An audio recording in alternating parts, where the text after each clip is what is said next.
الحمد لله رب العالمين والصلاة والسلام على رسوله محمد وآله وأصحابه أجمعين.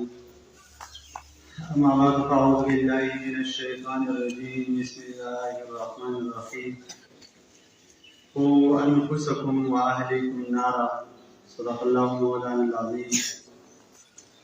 تاریخ دین میں اگر انقلاب ہو پیدا عجب نہیں ہے کہ 400 بدل جائے. ډېر زیاتو هغوی عزتمندو مولانا انعام الحق صاحب، محترم جامعة المحسنات مغرب، مولانا رحیم الله صاحب، مولانا خالد صاحب، خوږو مهمانان ګرامی، خوږو طالب علمانو او د لاؤډ سپیکر په ذریعه باندې اورېدونکو خوږو خویندو، د ټولو نه مخکې خو د دې کامیاب پروګرام په انعقاد باندې د مدرسې انتظامیه ته مبارکباد پېښ کوم، خراج تحسین پېښ کوم، ځکه چې دا قسم پروګرامونه اصل کې په انسان کې یو ژوند را پیدا کوي. جپٹ کر پلٹنا، پلٹ کر جپٹنا، لہو گرم رکھنے کا ہے بہانہ. اصل پر یې ډډه او اوښتل او اخواډه پتل او خوځېدل راخوځېدل، دا لهو ګرم رکھنے کا ہے بهانه، دا د هیلې د ګرمایش لپاره یو بهانه وي. داسې پروګرامونه منعقد کول په دې کې په انسان کې هغه مړه جذبه بېرته راپیدا شي. کله کله دا بوټان چې سړی کېږي، کپړې هم چېرته ډېر وخت کېږي نو په دې باندې داسې دوړې ولګي، یو هفته هم چې پرېږدي نو په هغه باندې دوړه ولګي، او بیا چې یوه میاشت پرېږدي نو بلکل هغه رنګ به بدل شي. بیا چې لږ ډېرې پرېږدي زړې شي، ختمې شي، خلک به دا کوڅون کپړې دي حالانکې ده به جوړې کړي د سره به یې اغوستل هم نه ښایسته ختمې شي. هغې وجه څه وي؟ هغې تجدید نه کېږي. او کله چې انسان هغه بار بار اغوندي نو که اینځي هم نه، خو چې هسې اغوندي نو په هغې باندې هغه ټوله لږه لږه یې بس ختمېږي. یا چېرته یو صوفه پرته وي او سړی پکې یو 2-3 ورځې کښېنوي نو په هغې باندې ډېر زیات ګرد جمع شوی وي. یو هفته چې وشي او دغه شان میاشت چې وشي بیا یې څه ختم شي. دغه شانتې مثال دی انسان دی. دا چې کله د خپل زندګۍ تجدید نه کوي او د دې رینیول نه کوي نو دا بېرته ختمېږي. سړی زړېږي. سړي چې کوم جذبات دي، دیني جذبات دي، کوم دیني حمیت دی، کوم دیني غیرت دی، دا یې څه ختم شي. لکه په دې مسلمانانو کې د جهاد دا جذبه چې کومه ډېره زیاته کمزورې شوې وه. مسلمانانو کې د جهاد دا کنسپټ بلکل ختمېدو طرف ته روان و. خو چې هغوی د حماس راولېږېدو مجاهدینو د اسرائیل په غاصب اسرائیل او په ظالمانو باندې حمله وکړه او خپل زور یې ورته وښوده. قسم په الله چې په دنیا په مسلمانانو کې د هغې هیله ګرمه شوه. دا سړي په زړه کې دا تړپ دی چې زه لاړ شم او زه په فلسطین کې دغه مجاهدینو مدد وکړم او دغه اسرائیل په مقابله کې زه وجنګېږم، اګر چې زما لینده راسول نه راسره هېڅ هم راسره نه وي، خو زه لاړ شم د اسرائیل سره وجنګېږم. دا اصل کې دا جپټ کر پلټنا او پلټ کر جپټنا، دا چې کله کله په ډډه اوښتل او کله کله خوځېدل، دا انسان په دې هیله کې جوش پیدا کوي. په دې وجه باندې ادارې ډېر قابل تحسین عمل دی چې هغې دا پروګرام منعقد کړو. یقینا چې زما دا یقین دی چې دې بچو په جذباتو کې او د دې خویندو په جذباتو کې به یقینا جذبه پیدا شي. مزید په پای کې یو تحریک او یو مضبوطوالی او ګرمجوشي به پکې پیدا شي. او د استادان دا ډېر قابل تحسین کار. خوږو بچو، خوږو خویندو، دا تاسو په کوم محفل کې ناست یې، دا ډېر مبارک محفل دی. داسې محفلونو مبارک کې خوب نبي کریم صلی الله علیه وسلم وفرمایي چې داسې خلک د الله د کورونو په یو کور کې راجمع شي او دا قرآن لولي او یاره قرآن د چا نه زده کوي یا بل چا ته ښایي. نبي علیه السلام فرمایي چې الا نزلت علیهم السکینه، په دې خلکو باندې سکینه را نازلېږي. وخفتهم الملائکه، او دې خلکو نه ډېر چاپېره فرښتې ګیاره اچوي. وغشیتهم الرحمه، او رحمت په دې باندې راخورېږي. وذکرهم الله فی من عنده، او الله رب العالمین د دې خلکو تذکره لپاره هغه مخلوق په مخ کې کوم چې د الله په خوا کې دي، یعنې د فرښتو په مخ کې کوي. چې وګورئ یو وخت داسې و چې تاسو ما ته وایئ چې دا انسان مه پیدا کوه، ځکه چې دا په دې دنیا کې هینې تویي، دا فسادونه کوي په دې دنیا کې، دا به جګړې کوي، خو نن وګوره زما له کلام سره څومره مینه کوي. او داسې بل حدیث کې راځي چې کله دا محفل ختمېږي نو د دې محفل په اخر کې چې کله دعا کېږي نو الله رب العالمین باقاعده خلکو د بښنې د مغفرت اعلان کوي چې ټول خلک مې وبخل. اگر که څوک د پروګرام په نیت نه وي راغلی نو الله رب العالمین دې سخي ذات ته الله وایي ما وبخل. نو دا زموږ د ایمان دی چې نبي علیه السلام څه ویلي، پکې زموږ هېڅ شک نشته. دلته د الله رحمت هم رانازلېږي، د الله سکینه هم رانازلېږي او دا د الله پاک مخلوق فرشتي زمونږ ډېر چاپېره ناست دي الحمدلله. خو موږ طالب علم په دې باندې خوشحالي کول پکار دي. عام معاشره چې وګورئ یقینا مایوسي ده. اول موږ یو ځای ته تللي نو هلته څه مزدورانو مزدوري کوله، د هغې کیفیت او د هغې د زړه خبرې چې موږ واورېدې یقینا چې ما ته دومره مایوسي وشو ما چې معاشره بلکل غرق کړه، تباه او برباد کړه. چې دروغ، دوکهبازي، حرامخوري دا څیزونه ډېر زیات په دې معاشره کې داسې په ګندګو کې خلک اخته دي چې بلکل هغه دا ګناه نه ګڼي د سره. نو ما چې دا سوچ په دې وخت کې زما چې په ذهن کې دا راغلی چې د مدرسو والا چې فضول نه خپل وخت ضایع کوي، مدرسو کې ناست دي، هغوی چاردیوارو کې ناست دي او دې څه فایده ده.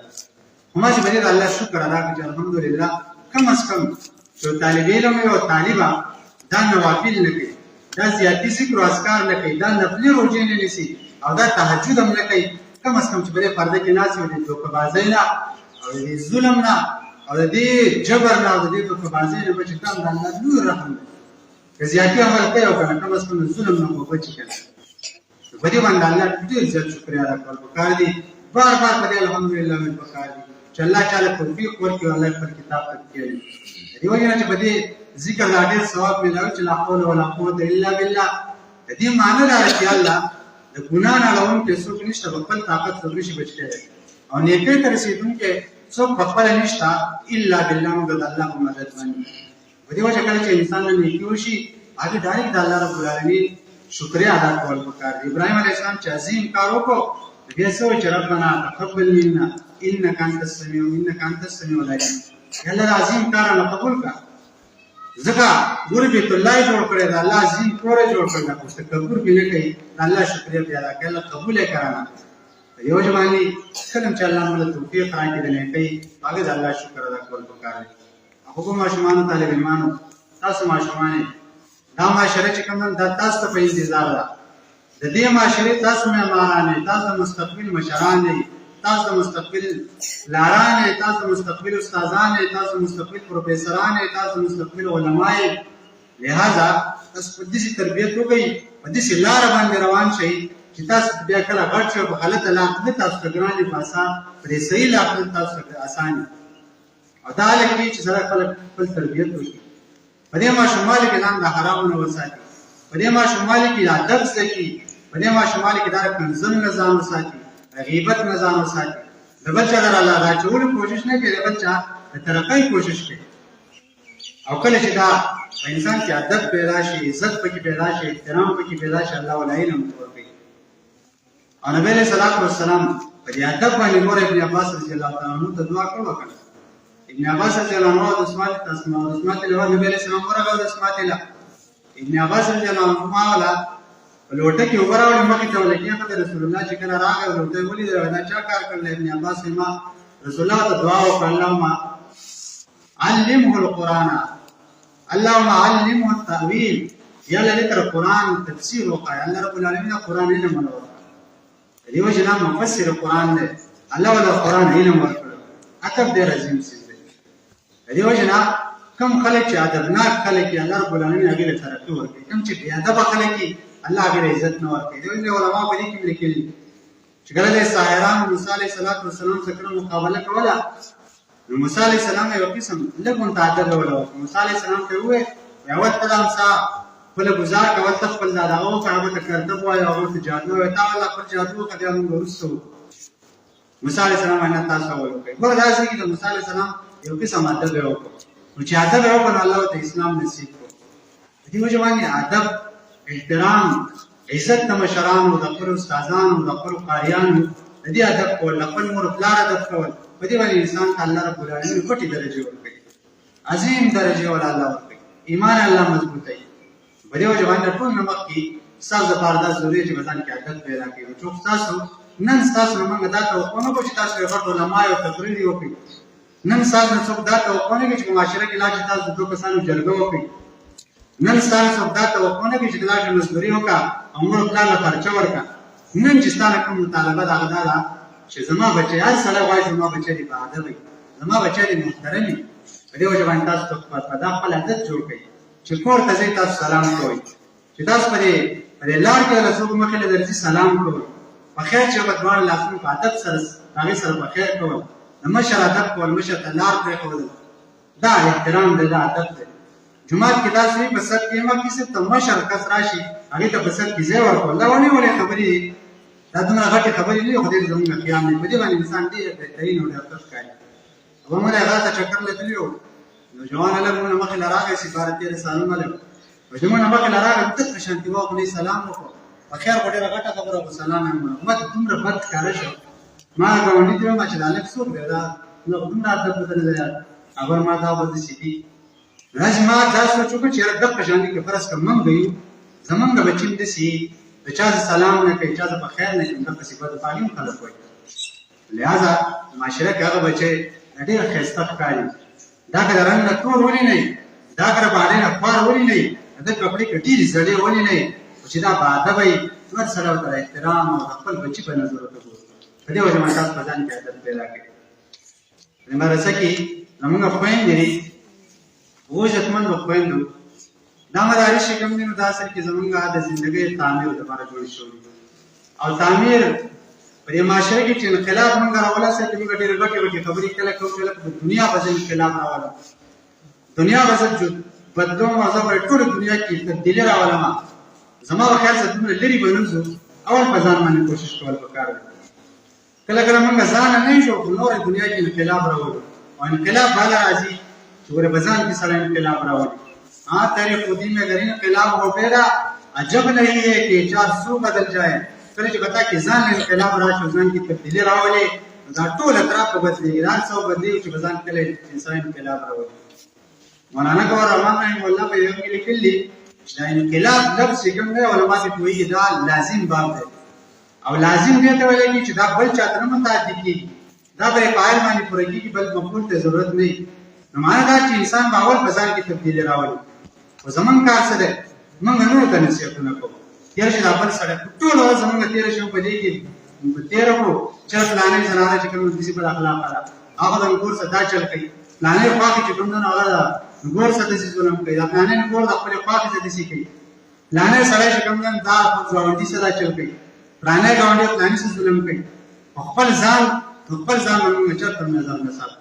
هغوی عزتمندو خویندو خپل تربیت باندې دومره وخت ولګوئ چې د بل چا غیبت به ستاسو سر سره وخت نه وي، د بل چا غیبت لپاره ستاسو وخت نه وي چې زه د بل چا غیبت وکړم. هله په دې معاشره کې انقلاب راوځي، هله به زموږ په کور کې او چې کله به انسان کې به خپل انقلاب او تبدیلي راشي، دغه انقلاب او تبدیلي بیا په کور کې راځي. او کله چې په کور کې راشي یو کور برابر شي بل کور برابر شي ډېر کله جوړ شي، او چې کله برابر شي معاشره جوړه شي، چې معاشره جوړه شي نو ټول ملک به جوړېږي. په دې وجه باندې د یو کس په انقلاب باندې د یو کس په کرکټر او په کردار تبدیلۍ سره یقینا په ټوله معاشره کې تبدیلي راځي. هر سړی دا سوچ وکړي چې دا ظلم ښه شی نه دی، دا خوشه شی دی، او که زه دا سوچ وکړم بله وکړي نو دغه معاشره ده، بل څوک نشته. یو زنانه ته چا وایي چې لکه دا لښکر څه ته وایي، نو هغه وایي چېرې زما خاوند چې ستا خاوند چې د بلې خاوند شي نو دې نه لښکر جوړي یا خور دغه ته لښکر وایي. دغه معاشره ده، نو زه معاشره یم، ته معاشره یو بل معاشره ده، بله معاشره ده، معاشره بل څوک نه ده. خو زه د معاشرې غیبت کوم، ورته یم کوي بل یم کوي، به ځان کې څوک تبدیلي نه راولي. هغوی عزتمندو خویندو دا دنیا ګورې په دې معاشره کې زیات انقلاب دا د زنانو په وجه باندې راتلی شي. ځکه یوه زنانه چې کوم ده دا به د چا مور وي، دا د خپلو بچو تربیت کولی شي، دا به د چا ښځه وي، دا د خپل خاوند کې تبدیلي راوستی شي، دا به د چا خور وي، دا به خپلو وروڼو کې تبدیلي راوستی شي، دا به خپلو خویندو کې تبدیلي راوستی شي، دا به د چا خواښ وي، دا به خپلو ګیڼو کې تبدیلي راوستی شي، دا به د چا لور وي، دا د خپلې خواښې په هغې کې تبدیلي راوستی شي. یوه زنانه چې کوم د دې تقریبا دا ټوله معاشره دا دې سره منسلک دا دې سره تعلق دی. او هغوی عزتمندو خویندو د زنانه در جنت پر بالکل آسان پروت دی، آسانه باندې بالکل. نبي علیه السلام فرمایي چې المرأة اذا صلت خمسها، زنانه چې کله خپل 5 وخته لمونځ کوي، وصامت شهرها، د خپل رمضان مبارک روژې نیسي، وحفظت فرجها، د خپل عصمت او خپل عزت خیال ساتي، غلط تعلقات نه ساتي، او دغه شانتي د خپل خاوند د مال حفاظت کوي. نبی علیه السلام فرمایل چې قیل ادخلي علی ای باب من ابواب الجنه، دې ته به قیامت په ورځ ووایي چې جنت په کوم دروازه داخلېږي په هغې داخله شي. په دې وجه باندې زموږ استاد لپاره جنت د نارینه‌و لپاره ډېر مشکل دی. نارینه غریب چې کوم دا خو ډېر مسایل لري په معاشره کې او د زنانه په خپل چاردیوارۍ کې دا کور وزیر داخله ده بس که په دې وزارت داخله کې دې ځان وساتو ظلم یې ونه کړو د ځان سره ظلم ونه کړو خپل بچو سره ظلم ونه کړو یقینا چې دا جنتي زنانه ده په دې وجه باندې موږ په کار دي چې موږ اول خپل ځان کې تبدیلي راوړو بیا خپل بچو کې خپل خاوند خپل خواخیانو سره ښه تعلق وکړي چې زنانه وساتي خواخیان په کار چې ګوریانو سره تعلق وساتي که د لور دی د خپل خواخې ته د لور نسبت وکړو د خواخې د خپل لور ته د خپل لور نسبت وکړو تاسو بیا ګورئ دا معاشره ولې بېګاري او موږ ظلم دا دی چې موږ اصل کې په خپل کې تبدیلي راوړو ځان ته خپل سوچ نه کوو که نه یو زنانه به چېرته خپل لور ته خپل زوی والا چېرته خرچه مرچه نه ورکړو نو چېرته دا دې زما دا زوی خو ډېر ډالر دی خو زما زوم دی چې ټولې روپۍ زما لور له ورکوي نو دې ته اړتیا نه کوي چې زما لور له ورکوي نو خپلې مور له خو هم نه ورکوي ګوره مسلمان دا دی چې ځان له څه خوښوي حق او بل مسلمان له خوښوي موږ به تاسو سره پکار دی چې دې معاشرې موږ خیال وکړو اول په ځان کې بیا پرې معاشره کې په خپلو بچو کې هغې کې موږ تبدیلي راوړو انشاءالله دا معاشره به بدلېږي دا موږ تاسو په انتظار ده او الله رب العالمین به تاسو له اجر راکوي دا دنیا زندګي ډېره مختصر زندګي را ختمېدونکې ده په دې وجه باندې اول خپل ځان خیال ساته الله فرمایي چې قو انفسکم واهلیکم نارا ټول نه اول ځان بچ کړئ ورنه بیا خپل اهل او عیال بچ کړئ بیا دغه شانتې خپلوان او معاشره او دغه شان بیا سیاست او ملک هغې ته وروسته دا ور په ځان کې تبدیلي راوستل پکار دي الله رب العالمین دعا ده چې یو څه خبر باندې عمل کولو توفیق راکړي واخر دعوانا الحمد لله رب العالمین